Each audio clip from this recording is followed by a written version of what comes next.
오늘부터 젊은이부 수련회가 1박 2일로 진행이 됩니다. 많이 기도해 주시기를 부탁을 드리고요. 수련회를 준비하면서 임원들이 제 어린 시절 사진을 요청했습니다. 프로그램 한다고 쓴다고 어렸을 때 사진을 요청을 해서 새벽 시간이 아니고 수요 예배 시간이었으면 보여드렸을 텐데 그냥 말로만 드리면 카톡방에서 제가 어린 시절 사진을 청년들한테 올려주었습니다. 그랬더니 반응이 왜 인성이 사진을 보내주세요 라고 다들 막 그렇게 웃고 크크크 난리가 났었습니다. 제가 비교하면 제가 보기에는 그래서 두 사진을 봤어요. 근데 저는 안 닮은 것 같은데 남들이 볼 때는 완전히 똑같다고 판박이라는 말을 했습니다. 그래서 제가 저희 아내한테 박청사모한테 그렇게 닮았냐고 물어보니까 완전히 같은 사람이라고 해도 믿겠다는 말을 했습니다.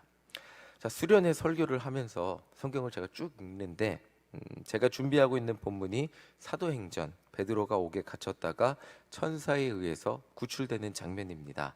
베드로가 풀려나는 데는 성도들의 기도가 있었음을 함께 나누기 위해서 말씀을 준비하고 묵상하고 있었는데 그 말씀이 기록된 사도행전의 12장 1절을 보면 거기도 헤롯 왕이 등장을 합니다.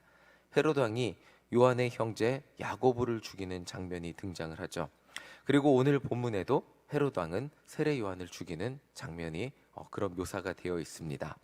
성경에 여러 명의 헤롯이 등장하기 때문에 혼란스럽고 헷갈릴 수 있죠. 따로 이렇게 어떤 헤롯, 가계도를 막 이렇게 성경에서 설명해 주지 않기 때문에 혼란스러울 수 있는데 우리는 그저 기록된 책을 읽기 때문에 또 시간의 흐름을 느끼지 못하고 한 명의 헤롯으로 생각하고 넘어갈 수 있습니다. 그런데 재미있는 사실은 예수님이 태어날 당시의 헤롯과 세례 요한을 죽인 헤롯 그리고 요한의 형제 야고보를 죽인 헤롯 모두 다른 사람인데 같은 행동을 하고 있습니다. 참 이 새벽 시간 헤롯의 가계도를 그려가면서 설명하면 좀 좋겠지만 그럴 수는 없지만 자, 이 세 명 예수님이 태어날 당시 아이들을 무참히 죽였던 그 헤롯 그리고 그 헤롯의 아들 중 하나가 세례 요한을 죽인 헤롯이고 또 요한의 형제 야고보를 죽인 헤롯은 원래 헤롯 대왕의 아들의 다른 아들의 아들 그러니까 요한을 죽인 헤롯이 아닌 다른 아들의 아들 즉 손자입니다. 이렇게 말로만 설명하니까 조금 혼란스러울 수 있는데 이 셋이 중요한 것은 다 한 명의 아들이고 또 다른 손자였음에도 불구하고 같은 사람이라고 여겨도 될 정도로 비슷한 역할로 성경에 등장하고 있습니다.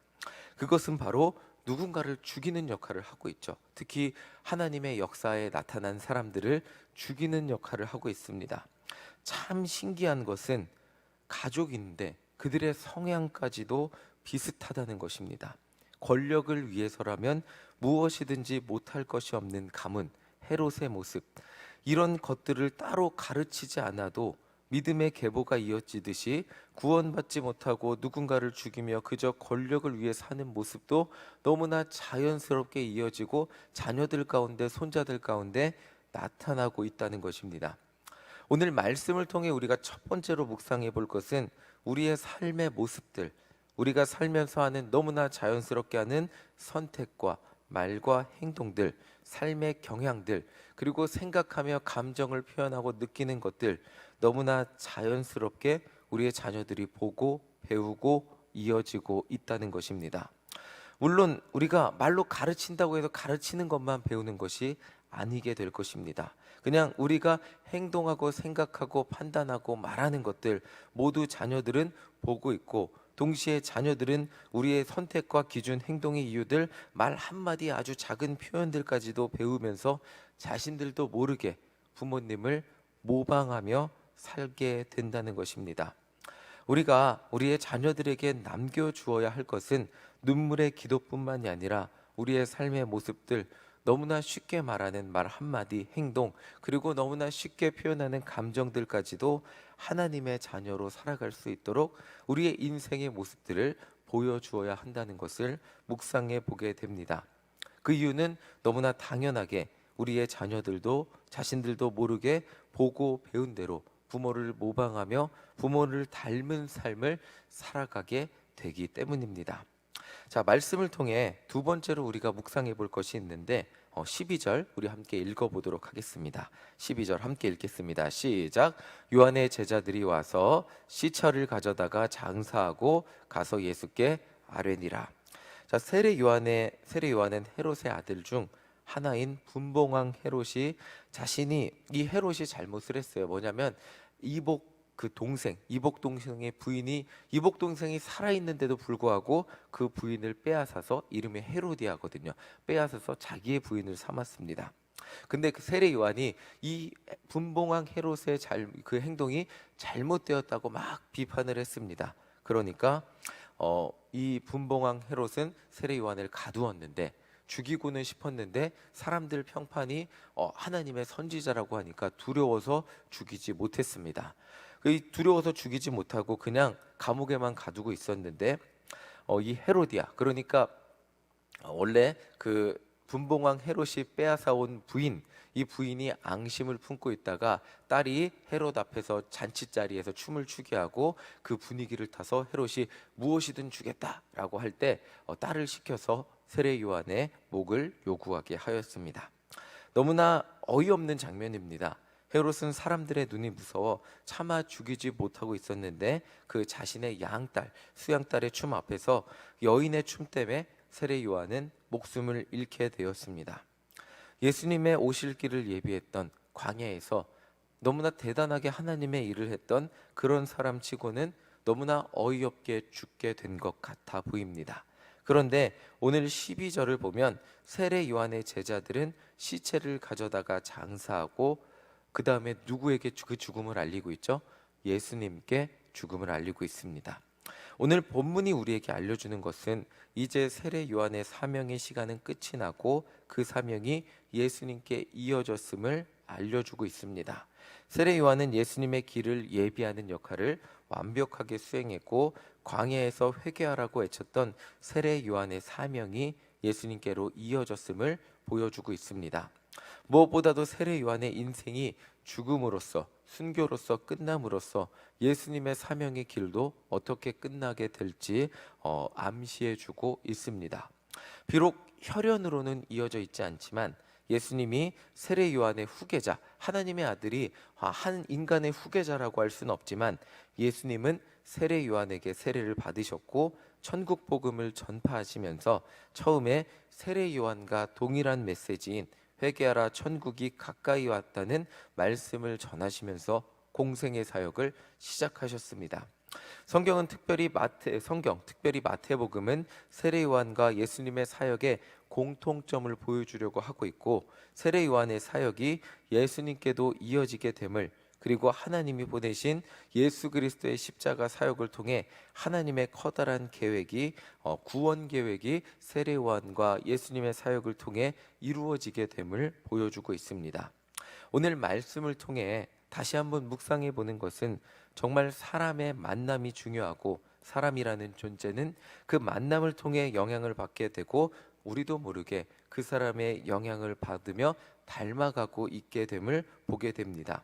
지금의 여러분들이 보시는 마정훈, 저는 저희 부모님 그리고 저희 본교회, 저희 유학생활을 섬겼던 교회, 그 교회의 목사님, 그리고 일신교회 윤동규 목사님께 영향을 받은 마정훈이라는 사람을 여러분들이 보고 계신 것입니다.